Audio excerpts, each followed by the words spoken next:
This is BBC News. I'm Christian Fraser, live in Singapore. The world awaits the historic summit between Donald Trump and Kim Jong-un as the two men talk about denuclearization.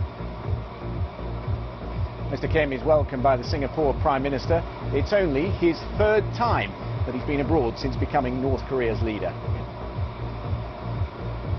President Trump is currently en route to Singapore and is due to arrive in the next hour. This is the scene live at the Paya Lebar Air Base, the military air base here in Singapore.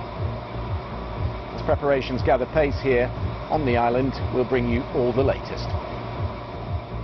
And the other main headlines on BBC News at 1. The G7 summit ends in disarray over trade tariffs. President Trump lashes out at the Canadian Prime Minister, calling him dishonest and weak. And 100 years after the first British women won the right to vote, women across the UK are set to march together today.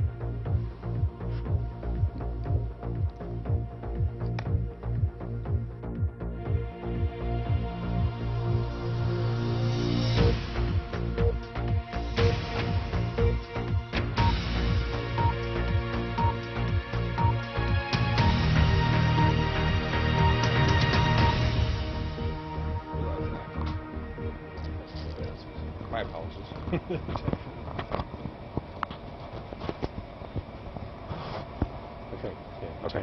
Cool.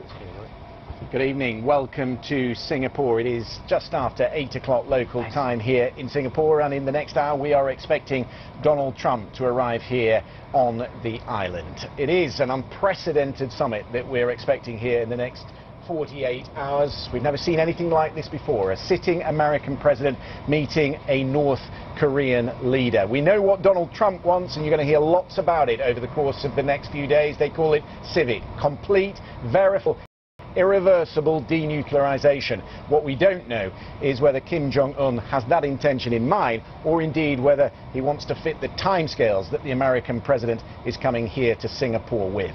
Well, Donald Trump will be here, as I say, in the next hour. We'll bring you all those pictures live as Air Force One touches down. But Kim Jong-un was here several hours earlier.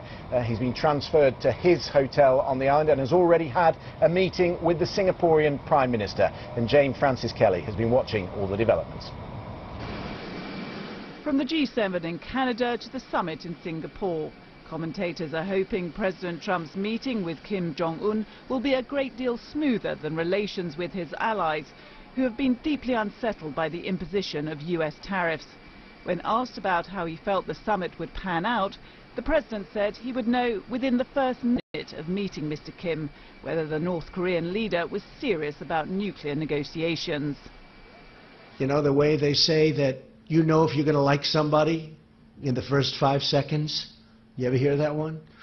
Well, I think that very quickly I'll know whether or not something good is going to happen. I also think I'll know whether or not it will happen fast. The North Korean leader has already arrived in Singapore amid tight security. Both men have had an extraordinarily volatile relationship over the past 18 months, trading insults and threatening war before announcing a surprise face-to-face meeting. The summit is costing around $20 million to stage, but the Prime Minister of Singapore says it's a price worth paying. I would say plus or minus is around $20 million. We may be able to recoup a little bit of that, but I think it is a cost which we are willing to pay, and it's our contribution to an international endeavor which is in our profound interest. The Prime Minister and North Korean leader appeared relaxed in each other's company before the cameras. But what happens behind closed doors when Mr. Trump arrives is anyone's guess. The historic summit will take place on the island of Sentosa. Mr. Kim has achieved the kudos of sitting at the same table as the President of the United States. He wants to rebuild the North Korean economy, but whether he will ultimately give up his main bargaining chip is still hotly debated. No final deal is expected from this summit. Jane Francis Kelly, BBC News. Well, let's take you live to the military airbase on the east of the island. It's Paya Lebar, where Donald Trump is due to come in the next half an hour. He's come here from Crete, on his way, of course, from the G7 summit in Quebec. They refueled in Crete. It's a balmy 31 here this evening, a lovely evening in Singapore, and perhaps a warmer climate, metaphorically speaking as well, than the one that he left in Quebec, where things didn't go altogether to plan with the other 6 leaders. So he's in fairly bullish mood. We know that the Globemasters, the Boeing C-17s, they touched down at this same airbase yesterday, bringing all the paraphernalia that comes with a presidential summit. So Marine One came in, the helicopters, and of course the armoured cars that travel with the president wherever he goes around the world. So on that apron there that you're looking at, that's where the president is likely to touch down, and quite an entourage coming with him as well. Of course, Mike Pompeo, the Secretary of State, who's been so involved in the discussions. Twice he's visited Kim Jong-un in Pyongyang. Also, interestingly, on the plane, John Bolton, who publicly speaking has not been as involved in the summit preparations, and of course the President's Chief of Staff, John Kelly, he'll be there as well. And from the airbase here, we're going to probably follow the car. It's going to the Shangri-La Hotel in the centre of Singapore, near the main diplomatic district on the island. And Marika Ooi is at the Shangri-La for us this evening, where I understand that preparations will be getting underway. Marika, that's where they're going to be having discussions over the next day before that meeting on Tuesday morning. That's right, Christian. I'm outside Shangri-La Hotel in Orchard, where President Trump will be staying. You can probably see the heavy security behind me. The president, as you mentioned, is expected to land in less than an hour. So we are expecting his motorcade to go through just as the bus went past just now in less than an hour.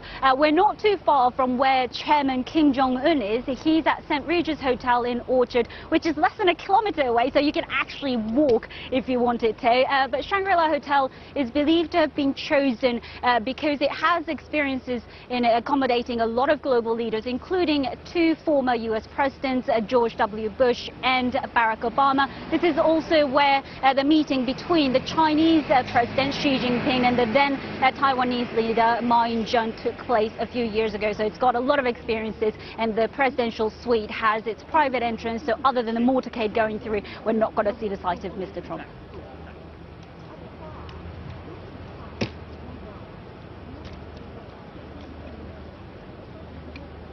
Arriving.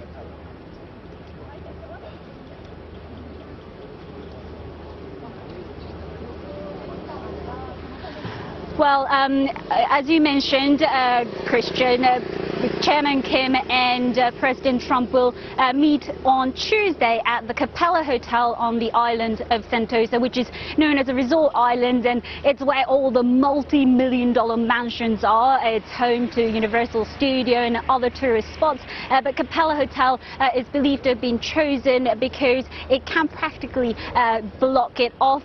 Also, obviously, Sentosa Island being an island, it can remain very secure for that historic summit. The question remains what those 2 leaders are going to do tomorrow. Of course, Kim Jong-un met with the Singaporean Prime Minister Lee Hsien Loong earlier today at Istana, and President Trump is expected to meet with the Prime Minister of Singapore tomorrow as well.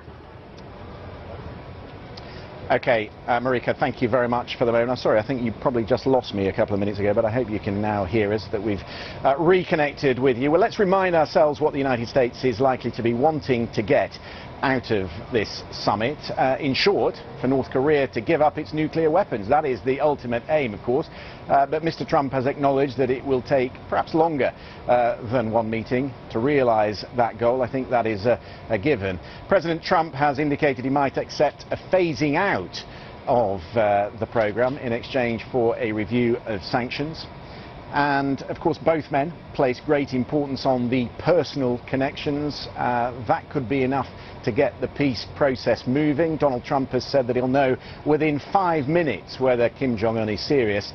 And the president says, and this has been talked about a lot, the North's human rights record will be brought up during these meetings. Of course, a lot of people concerned that there's not enough discussion about the gulags. 1% of the North Korean, I should say, population in gulags in North Korea. Are we going to talk about human rights as part of the overall package that Donald Trump is talking about here? Well, let's go to the media centre in Singapore. Barbara Plett-Usher is there for us. It's been a busy day at the media centre, Barbara, because everybody's flying in to cover this summit. What is it, something like 3,000 people being accredited? Something like that, yes. 2,000 or 3,000 people, lots and lots of journalists here, very eager to follow this historic moment. And of course, many journalists from the region, especially because for them, it means something personal.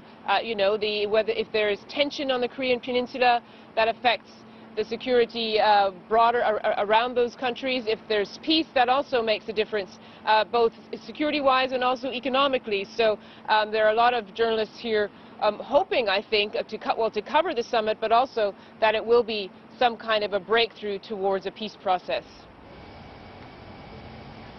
Okay, Barbara, we'll come back to you later in the hour. Thank you very much. Let's take a look then at what the North Koreans are going to be hoping to achieve while they're here in Singapore. We know that North Korea, of course, has spent decades building up its nuclear program for one reason, and that is to guarantee the state's survival. So if it scales down its weapons program, it will want a reduction of the US military presence on the peninsula, around 28,000 troops in South Korea at the moment. Kim Jong-un wants to be a global player, treated as an equal alongside the likes of China, Russia, Japan and South Korea. And we've already seen today he's meeting the Singaporean Prime Minister. Suddenly, from someone who was in total isolation, he's the flavour of the month. So President Trump is going to need to ditch these Rocket Man references if he wants to get on with him over the course of the next few days.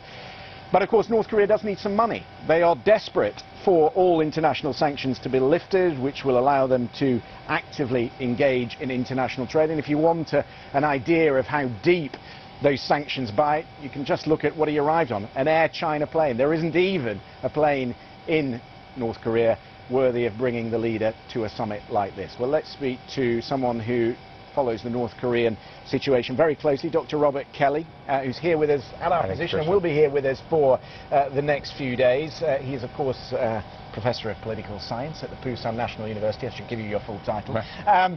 Let's just talk about one line that we're getting from the Reuters news agency. It's not been confirmed by the American side, but they are reporting that Kim Jong-un intends to leave here, Singapore, at 2 o'clock local time, which would mean 5 hours after the summit. What do you think might be going on there? Yeah, I mean, if that's actually what happens, it's pretty bad, I think, for the American South Korean side, right? It suggests that Kim is coming in, he's going to get the photo ops, sort of, you know, have some smiles with Donald Trump, maybe talk about a little bit of stuff, but then basically get out of Dodge pretty quick, right? And I think that's been sort of the concern from a lot of skeptics all along, right? On the other hand, it could be sort of a ploy, kind of like when Donald Trump gave that sort of half withdrawal letter a couple of weeks ago. That looks in retrospect like maybe that was a ploy to kind of drive the North Koreans back. So maybe it's all kind of three-dimensional chess, but I mean, it wouldn't surprise me if the North Korean leader wants to leave quickly, right? I mean, he's got to be worried about a coup, right? If you're an autocrat, you don't want to stay away too long, right? So it's probably a good idea to get out as quick as he can. Yeah, I'm sure he didn't want to come as far as Singapore. Yeah, that might explain it. Are you clear in your own mind about what the Americans want and on what timescales? Yeah, the timescale is a really big question. I'm glad that you've been bringing that up tonight, because the Secretary of State and American officials have been saying a lot in the last couple of weeks. You know, this is something we want to happen in the next 6 months, by Christmas. You know, it's not going to be a 10-year, 15-year process. I'm not sure even if the North Koreans could actually do that in a year, right? I mean, North Korea is kind of a dysfunctional place. Once you leave Pyongyang, the infrastructural quality falls off pretty quickly. I'm not even sure that the North Koreans actually have the ability to rip all this stuff out of the ground and hand it over. But yeah, like you said, I mean, the Trump people are pushing for this to happen very, very rapidly. Nobody thinks that the North Koreans actually give it all up, which is setting this thing up to be like a major collision between what the North Koreans are probably going to give us and what the Americans are, you know, really want. But academics like you would say, who've been following this for many years and have seen all the commitments that the North Koreans have made before and, and not adhered to, would say, well, why would he develop a nuclear weapon and an intercontinental ballistic missile, and once he'd achieved that, after all the years of research, then just give it up within 6 months for the guarantee of nothing? Yeah, and that's the concern, right? And I think this is one of the mistakes the administration made when it made a couple of weeks ago when they mentioned the Libya model, right? Because Gaddafi gave up everything, and then later when the Arab Spring revolutionaries popped up, we helped them overthrow him. So if you're Kim Jong-un, you're saying, whoa, whoa, whoa, I don't want that to happen to me. Gaddafi met a pretty grisly end, right? That's the whole point of having the nuclear program. So again, why would they give it all up? Just like you say, I mean, if they were to go to zero completely, give up the whole show, they would ask for enormous concessions, probably something like all U.S. troops out, maybe even the end of the American alliance with South Korea, which is something the South Korean government doesn't want to do, right? So again, it's just, you know, mismatched expectations. That's why everybody's sort of wondering what's going to happen with this thing, because, you know, both sides are talking very differently about it. And just very quickly, I asked you why Kim was coming here. He's coming here first and foremost for the publicity. If he is going home after 5 hours, that would confirm that he just wanted the photo op, and that will play, what, forever? That's right. Yeah, that's right. This thing is going to be on loop on the Korean Central News Agency boards for 20 years. So that's a gamble for the American president. Yeah, it is. I mean, if Trump doesn't come out of this with anything serious, he's got to go home and explain why he made this big thing out of this in the last 4 months, right? This has been all over the news, all we've been talking about for months, and then he walks out with not very much, and that's, I mean, he's taking a risk, yeah. Okay, Robert, we'll talk much more in the next hour as Donald Trump arrives at the Paya Lebar Air Base. Let's just show you the live pictures. Plenty going on down there at the moment. Of course, the Singapore foreign minister, we expect, will be there to meet Donald Trump. We're not expecting any press conference at the airport this evening. You never know. Donald Trump does sometimes like to talk to the cameras, but we expect it's going to be over pretty quickly. And from there, he's going to be transferred, as we say, to the Shangri-La Hotel. He's got meetings tomorrow with the Singaporean Prime Minister, but tomorrow really will be used for all the Korean mission team, if you will, to come together and set out exactly what they want before that meeting takes place on Tuesday morning. And strange to think, isn't it, that they'll be waiting for that summit, and yet they'll be just, what, 400, 500 meters apart in neighbouring hotels. We're going to take you back to that picture at the Paya Lebar Air Base later in the hour, but for now, I'll hand you back to the studio. Christian, thank you very much indeed. Christian Fraser there for us, reporting live from Singapore. And our headlines here on BBC News. As you've been hearing, North Korea's leader Kim Jong-un is now in Singapore for that historic summit with President Trump about denuclearization. Meanwhile, is currently en route to Singapore and expected to arrive soon from the G7 meeting in Quebec, and the summit will take place on Tuesday. That G7 summit ended in disarray over trade tariffs. Mr. Trump lashed out at the Canadian Prime Minister, calling Justin Trudeau dishonest and weak.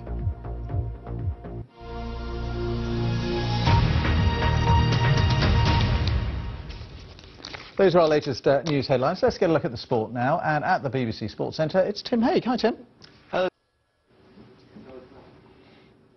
Well, that is coming up a little bit later on, Tim, but we've got a bit more news before that. Let me tell you that Labour has said it will seek to change the government's plans for Brexit in the Commons on Tuesday.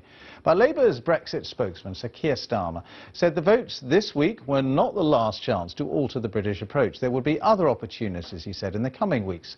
Here's our political correspondent, Susanna Mendonça. Dark clouds are gathering ahead of a crucial vote for the government this week. Backbench Tories are threatening to rebel, and Labour says this will not be their only chance to do so.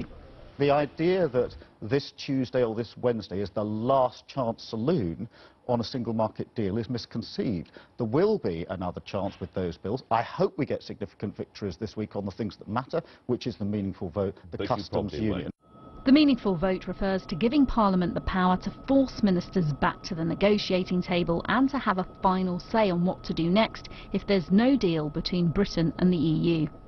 The government wants ministers to keep hold of that decision-making power. People thinking about voting against the government this week need to think very seriously about it. But the most important thing is that we get that legislation through, because it avoids the legal cliff edge. It makes sure that we have a smooth legal transition in relation to Brexit, and it sends the Prime Minister into the June Council with the wind in her sails.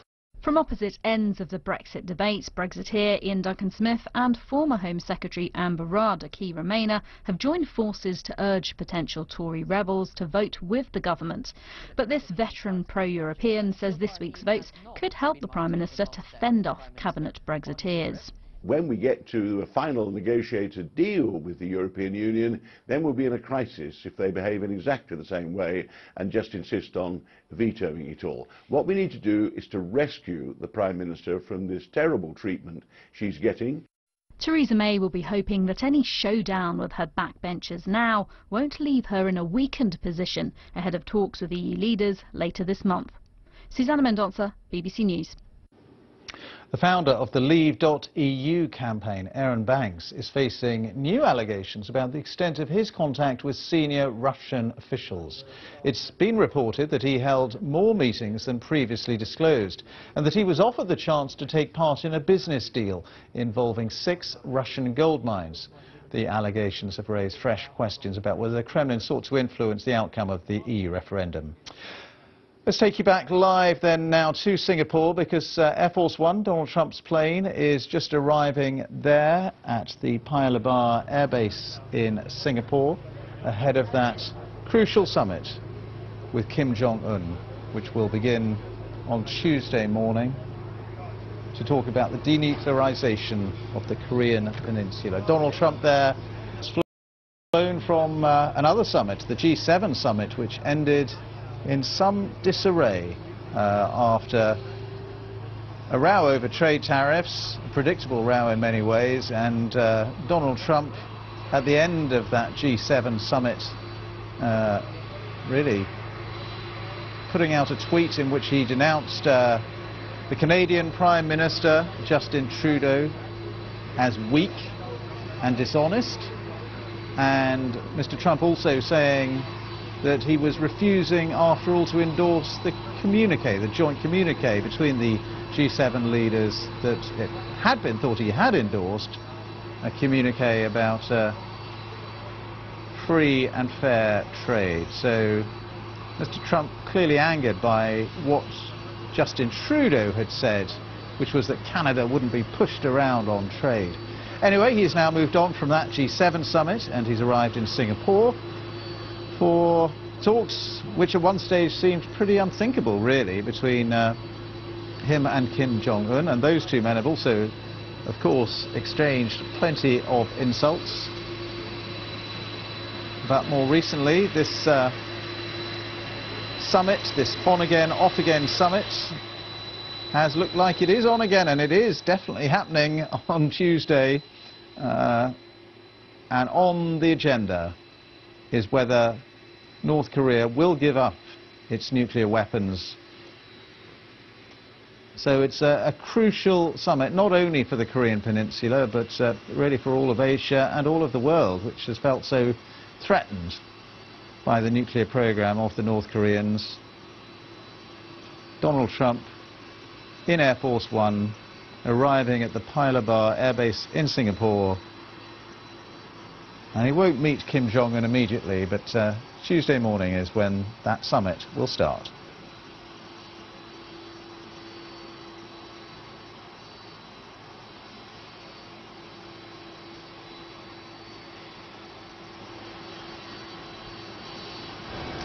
Let's bring in Dr. Robert Kelly, who is our expert who's going to be with us over the course of the next few days. He is Professor of Political Science at the Pusan National University in South Korea. As you watch these pictures, we get sort of a flavour of just how unprecedented this is. A sitting US president meeting the leader of what, until very recently, was an isolated state. Sure, yeah, and it's a big deal. I mean, there's a reason why this has never happened before. The United States is closely allied to South Korea, right? We've wanted for a long time not to recognize North Korea because we wanted to symbolize or suggest that South Korea is the real Korea and that North Korea is an aberrant state.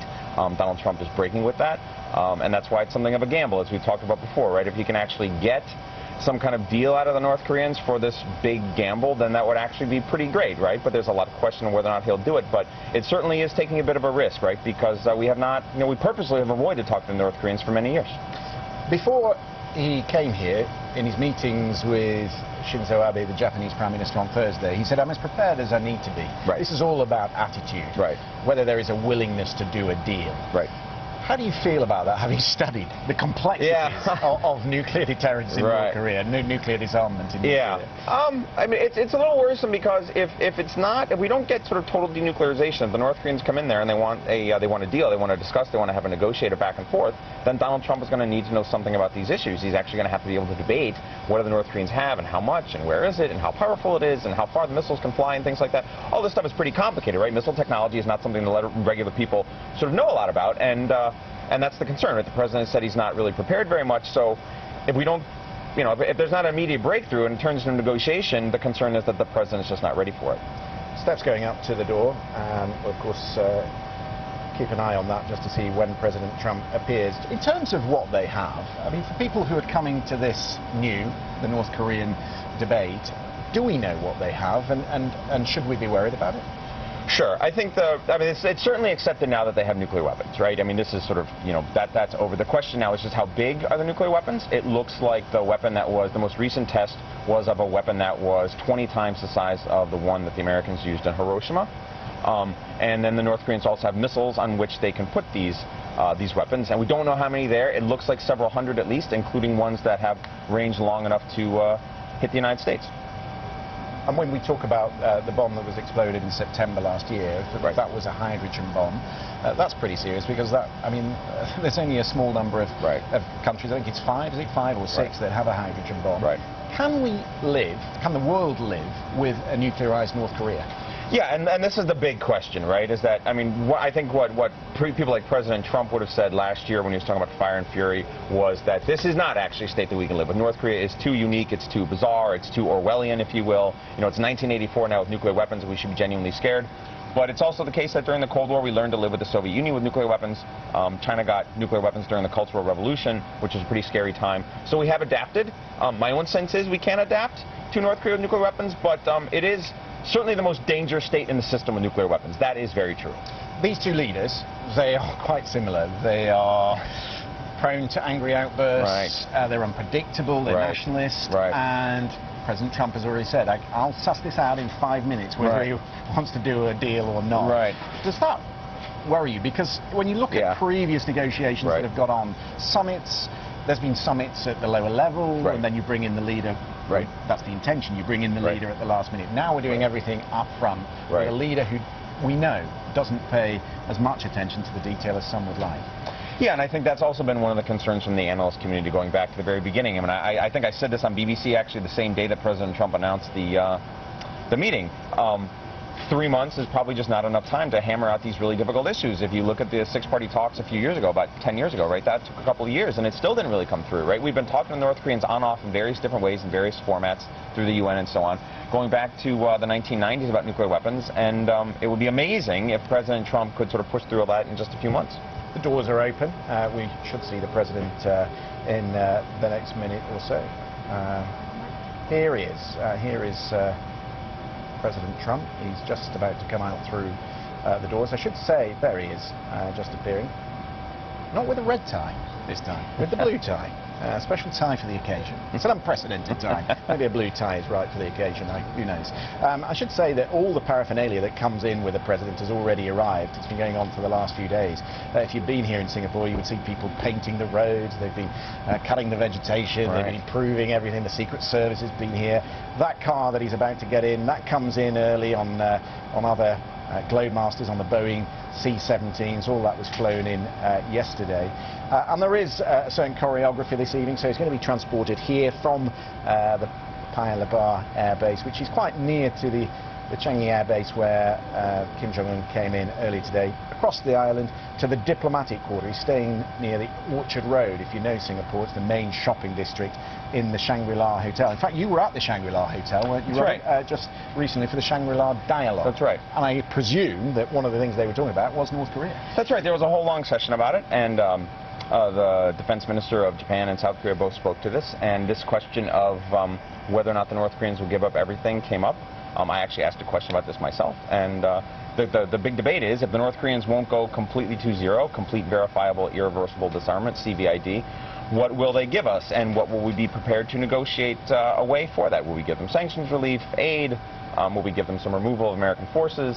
Things like that. Yeah, so we've just seen him wave and get into the car there, and going into the other cars, as I say, is Mike Pompeo, the new Secretary of State, who's been twice to Pyongyang. Also, interestingly, on the plane, and we've talked a bit about him recently, John Bolton, the National Security Advisor, quite hawkish, Robert. Right, definitely. Right. I mean, as hawkish as it comes. Sure. When it comes to North Korea. Sure, and that's been one of the concerns too, sort of lurking in the background in a couple of months, the last few months, when and Advisor Bolton talked about the Libya model. The North Koreans know what happened to Muammar Gaddafi. You know, he ended pretty pretty badly. And there was a sort of sneaking suspicion out there that Advisor Bolton threw that out there in part to sabotage the talks, because the advisor has said repeatedly in the Wall Street Journal and other places that we should strike North Korea. And so there's a bit of anxiety that maybe Bolton wants this thing to fail, because then that gives him the room to say, you know, we should strike North Korea. We tried talks, didn't work, now we have to, you know, try kinetic options. When you get to something like this, I mean, we talked about the short lead-up time. We've had, what, just 3 months? Right.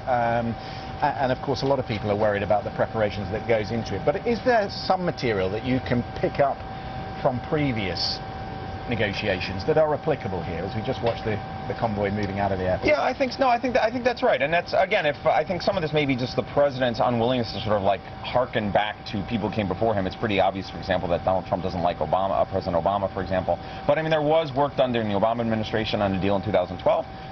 Bill Clinton's administration had a deal with the North Koreans called the Agreed Framework.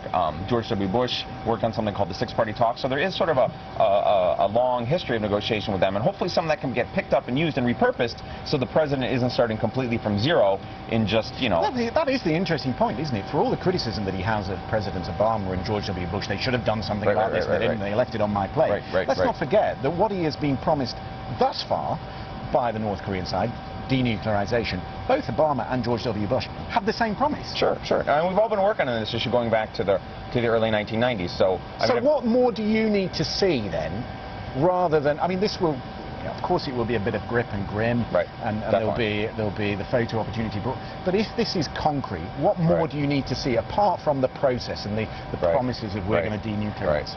Yeah, and I mean, there you're getting really to the heart of it. I mean, there's been a lot of symbolism in the last 6 months. You know, they had the Olympics and Inter-Korean Summit and this and that, and now we're having all of this too. And I mean, there's a lot of pomp and circumstance, but eventually we need to sort of get beyond that and actually get into the real substance of the debate. You got to start talking about, you know, what do they have, where is it, how many missiles, you know, do they have any kind of doctrine for nuclear weapons use? We don't really know what the red lines are at all. We don't know how safe it is. There are concerns about, like, a Chernobyl in North Korea, for example. This is something I've worried about in my writing. I mean, there are a lot of ways for us to negotiate with them and get into the nitty-gritty and the details. And again, this is the concern that the president hasn't spent a lot of time on this stuff, because, you know, it's probably going to be a push and pull, a give and take, and they're not just going to give us... So short of denuclearization, if you could get some information on what you actually have, tell us what you have, what is the control and command of what you have, what do you do with your nuclear waste, all these sort of things, that would be valuable information. That's right. And that's a concession. That's right. I mean, the North Koreans aren't going to give us anything without something, right? I mean, anything they give us, they're going to spend as a concession and demand something, cash, aid, or sanctions relief, or something. My own sense is they probably won't give us very much on the missiles or the nukes now. Maybe they can give us some information, sort of like, again, what they have, where is it. Safety is a big issue. You know, just like some kind of shape of the program, like what do they have, how much stuff, how many nuclear weapons do they actually have? We don't really know. We guess maybe like 20 to 50. So if they would give us that, that might help reduce the paranoia on the American side, so that we don't think, you know, they got thousands of missiles flying everywhere. I mean, there's anxiety about what they have. So if they tell us, maybe, you know, we can sort of reduce the temperature on the American side. Robert, stay with us, because we're going to bring in Rupert Wingfield-Hayes, who is at the St. Regis Hotel, which is where Kim Jong-un is staying this evening. And Rupert, I was watching some of the pictures, all the press corps that was waiting for Kim Jong-un. They chased today a North Korean cameraman who was suited and booted. He was in his best suit and his tie, and of course he gets precedent. He's in the loop, if you will, inside the hotel, because these are the pictures that Kim Jong-un wants beaming back to North Korea. That's right, Christian. Actually, I should just say we've moved to the Shangri-La now, so we're waiting for President Trump to arrive here, because he's just left the airbase where Air Force One landed. He will be where I am in 15-20 minutes time, arriving at his hotel. We were at the St. Regis all day, where Kim Jong-un is staying. And as you say, it's very interesting, because of course there's almost no information given to any of us about the North Korean side. We didn't know what plane he was coming on, we didn't know what time he was landing, all very secretive. So we went outside the St. Regis, everybody guessing it was there. But the biggest clue of all was two North Korean cameramen in formal suit with a Kim Il-sung and Kim Jong-il badges, the telltale badges that all North Koreans who work for any official organ wear on their lapels all the time.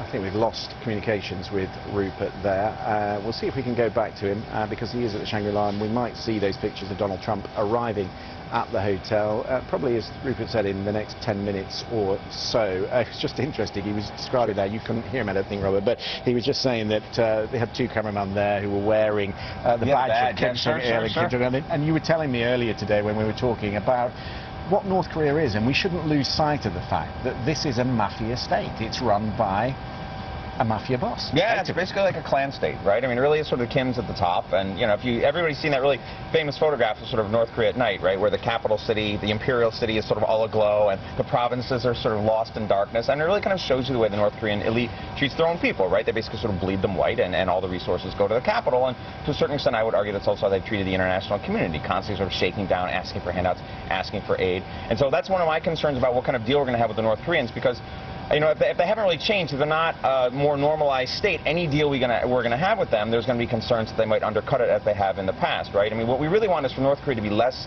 horrific, less dangerous to its own people, less dangerous to the world, and then people could trust it more. But I said that he's now the man of the moment. He's met President Xi twice. He's met the Singaporean Prime Minister today. He's met President Moon twice. He's been brought in from the cold.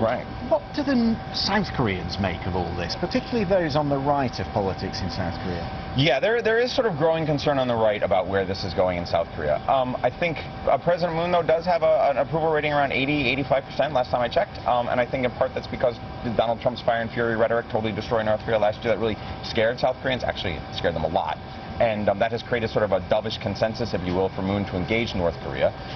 But there is, you know, I mean, I work in South Korea. I sort of like, you know, I'm kind of a hawk on North Korea, I guess, and I work with sort of a fair number of people who I guess would define themselves in that way. And sort of the language you hear is a little bit concerned, right? Is he going to make big concessions? What's Donald Trump going to do? Is he trading us away? Is he going to throw us under the bus or something like that for the midterms in the fall? Is he looking for a deal? We don't know what's going to come. There's a lot of anxiety. It would help a lot, I think, if Donald Trump would give some kind of programmatic speech about what it is we're looking to do in North Korea, sort of laid out some guidelines so that we had more, you know, a clearer sense of where this is going rather than we'll see what happens. But why is it the Americans? Because I read a piece that you wrote the other day, and you said this process has been Americanized. That's right. It shouldn't have been, because it's true. really China that has so much to lose from all of this. Yes, I agree. Yeah, well, I mean, I wrote it. Yeah, I mean, ultimately, I would like to see the United States less centered. I mean, really, this is really a Korean issue, right? I mean, ultimately, and this is one of the reasons why I'm happy that President Moon is doing this, right? Because ultimately, this process has to be led by the Koreans. It really is, you know, their reconciliation does really need to be worked out. And ultimately, all of us foreigners, Americans, Chinese, everybody, we really shouldn't be a part of this at all. But I do think that Donald Trump has pushed the United States sort of into a very central position on North Korea, you know, fire and fury and everything last year, right? But actually, it's China that's much more, I think, concerned about North Korea's fate, right? We know that most of North Korea's trade runs through China. We know that North Korean funds go through Chinese banks. We know that some of the illicit behavior that North Korea's engaged in over the years, you know, meth trading and things like that, human trafficking, some of that has sort of gone with China looking the other way. I mean, there's a sort of a whole Chinese role out there that's not really, I think, been discussed much in the last year because Donald Trump has just sort of absorbed the entire conversation. And I said earlier in the hour that if you want an idea of how deep these sanctions bite, and they've been there for years and years, they couldn't even get into the summit. Yeah, I mean, North Korea is it's a pretty dysfunctional place. I mean, I've been in North Korea, and once you leave Pyongyang, the infrastructure, it really falls off pretty rapidly, right? And a lot of North Korean technology is pretty dated. It's old Soviet and Chinese stuff. Their nuclear weapons are old Soviet and Chinese designs, too. At least that was the beginning, and they've since progressed. But yeah, I mean, North Korea is a fairly obsolete place. And when you go there, you can see it, right? A lot doesn't work very well. I mean, you know, it's hard to find clean water. You know, a lot of the toilets are brown and stuff like that. You know, tap water is brown and stuff like that. I mean, North Korea is kind of shambolic, and I think that's one of the reasons why we're here. Right now, he's got the nuclear weapons. He's looking for a deal, right? Because the sanctions events have been so hard, as you said. So let me put the counter-argument to those who are skeptical about what is going on here. They say, why would Kim give up the nuclear weapons and the ICBMs, the missiles, the long-range missiles that he's spent years developing and his family has spent years developing? Why would he give all that up for the promise of nothing? How about this argument that there's been a race over the last year to get to a position where he is empowered, where he is a nuclear power, so that he has some proper leverage over the international community? Is that what has gone on? And is this, for the first time, a North Korea that does actually want to deal? I think the nuclear weapons give him a shield against an American-led regime change style attack, think like Iraq. That cannot happen now because North Korea could strike the United States, and so now he can come forward and deal. Yes, the nuclear weapons give him a position of strength. They give him a shield, protection against an American strike, because we don't want him to launch against, LA or, Las Vegas or something like that, and so there he can come forward and deal. And so now we have to, I hear President Trump is correct. We do actually have to reach out and see if they want something. Do they want a deal or not? Is this just a bunch of flim-flam for the photo ops and stuff like that, or do they really want to do this, right? And so maybe the president is right. Maybe we can actually get Kim at the table and say, what do you want, right? And if he's, if he doesn't really give us anything, if it's a bunch of flim-flam and he changes the subject, then we know that, they're just not interested that much in talking. But we should give them the opportunity. That's what this is all about. Yeah. Kim Jong-un, as I say, if you're just joining us, arrived in Singapore a little earlier. These pictures that you're seeing here, the American president being whisked away from the Paya Lebar military base. He's on his way to the Shangri-La Hotel. I should tell you just a little bit, while we're waiting for him to arrive at the Shangri-La, a little bit about where they're going to be meeting, because it's interesting. It's an island just on the south of the main island. It's called Sentosa. As you drive onto it through one road, it's called the Sentosa Gateway, so you can cut off that road, but it looks a bit like a capitalist utopia. There's a Universal building there, some of the top golf courses in Asia, some of the top villas in Singapore on that island. But off to the left-hand side, on the western side of the island, is this hotel, which used to be an officer's mess. These colonial buildings have been reformed and refurbished into a five-star hotel, and it's on a hill. This hotel that you're looking at here, the Capella Hotel. Madonna stayed here, Lady Gaga stayed here, and you can see the vegetation around it. So it's the sort of place that the Secret Service can cut off, that the Singapore police can isolate. You can see the police checks that have been put up. Apparently all the cameras have been put up over the last few days. Security's been tight there for 3 or 4 days now.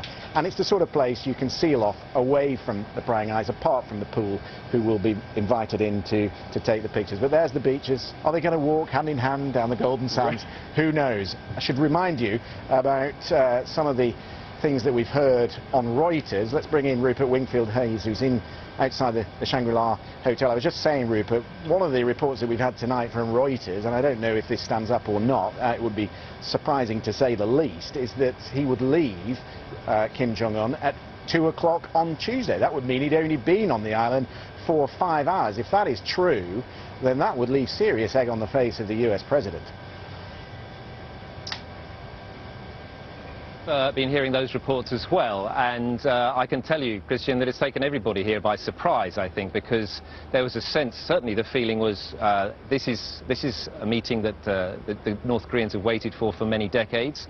They're finally getting it, and to go after just 5 hours suggests, I'm not quite sure what it suggests, I'm sure Robert has his views on this as well, but it suggests either they have got this drawn up and that they're going to basically go in, do their handshake and sign and announce their declaration very, very quickly, which would surprise me, or it suggests maybe that Kim Jong-un's main reason for coming here is the international prestige, to get out onto the world stage, to be seen together with the US president in this summit context, and that he's not expecting to do much more than that. It's very hard to say, because as you say, we don't know whether this report is true or not, but it is a surprise. Yeah, and tomorrow the Americans will be, well, the President will meet the Singaporean Prime Minister in the morning, but most of the day, all the experts that they brought with them, those who've been in the DMZ, in Korea, who've been negotiating with the North Koreans, they'll all be there in that hotel behind you. What, coming up with a plan, trying to find other things that they can talk to the North Koreans about? Well, you would hope so. This time has been very, very short between the April summit at the demilitarized zone with the South Korean president and this summit happening. An extremely short amount of time to arrange a summit of this significance. So you would assume that they're using every last moment they can to prepare for this. But that, of course, is not reflected in the rhetoric that we're hearing from President Trump, who's said things like, I don't need to be prepared, I can go into a room and size someone up in a few seconds, and it's all about attitude, not about preparation. So it's not really clear at all from the American side what sort of preparation is going on. It certainly looked like there's been a lot more preparation the last few weeks with Mike Pompeo, the Secretary of State, going to Pyongyang, with the meetings in New York and Washington, with the meetings going on at the demilitarized zone for the last couple of weeks between officials from both sides. So there has been real groundwork going on, but it is still a very, very short amount of time for such a momentous summit and to try and achieve something that no one else has managed to do, for more than 60 years. And as we wait for that convoy, Rupert, obviously you've been to North Korea, and like Robert, you know what will be going on in Pyongyang tonight and over the next few days. What do you think they will tell the people in North Korea about what is going on? Well, I think it's very interesting that, as far as we know, this trip has not been announced to the people of North Korea yet.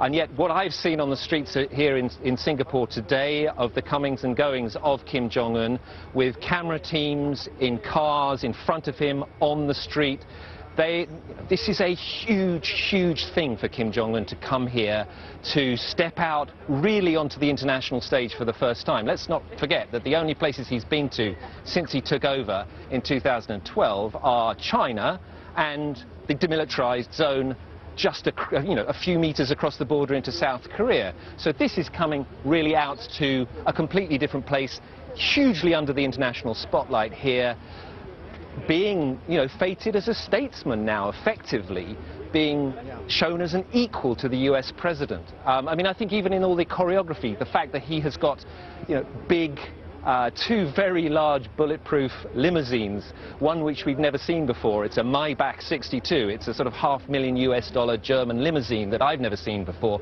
that he's come with. He wants to show that he's equal in every way to the US president. So that is the view that he is going to show to his people back home. Yeah, a new stretch limo, not bad for a man that's supposedly under sanctions. How they get those sort of things, goodness only knows. But moving on swiftly from that, you make reference to who he is. We should make reference to the fact that he's actually only 33. He's less than half the age of the president. He was educated in Switzerland. We don't actually know, I don't think, do we, whether he speaks English and what his attitude is going to be, whether there's going to be a press conference on Tuesday. But that will be fascinating, Rupert. It will, and the transformation that's happened with him in the last few months, from his takeover of power from his father when he was just 27 years old at the end of 2011.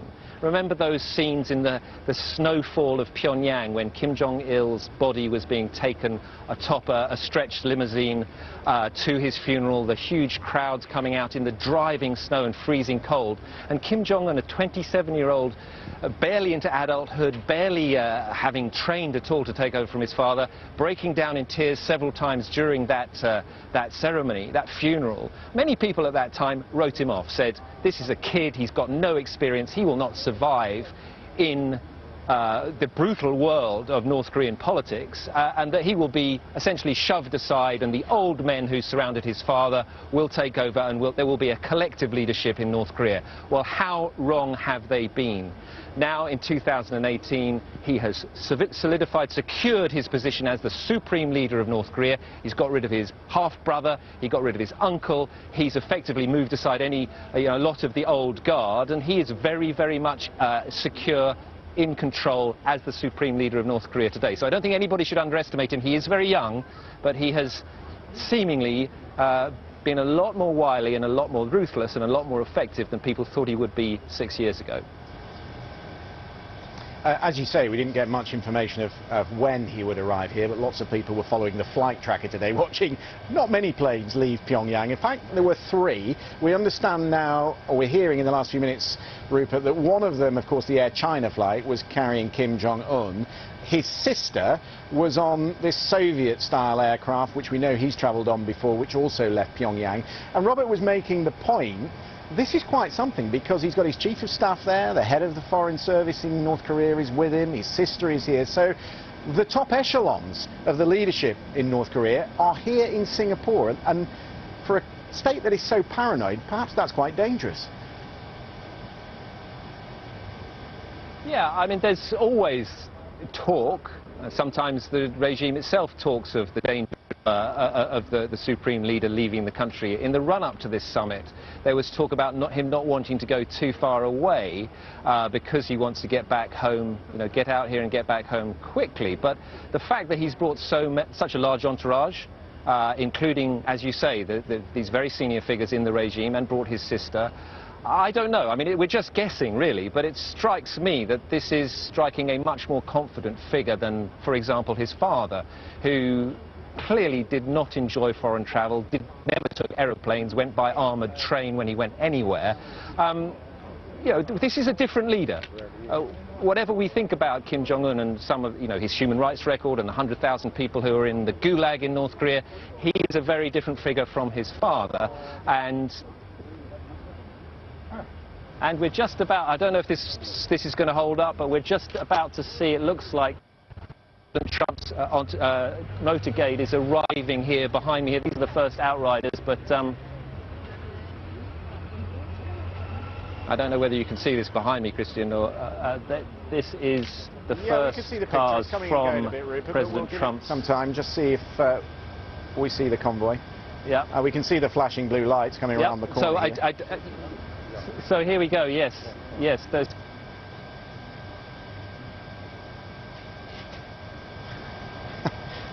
Wouldn't you just know it? The picture's just fading, just as President Trump is. Go on, Rupert. I will step out of the way a little bit. So here we go. I don't know what you can see here, Christian, but here we are. So there we go. This is a US motorcade is something to see.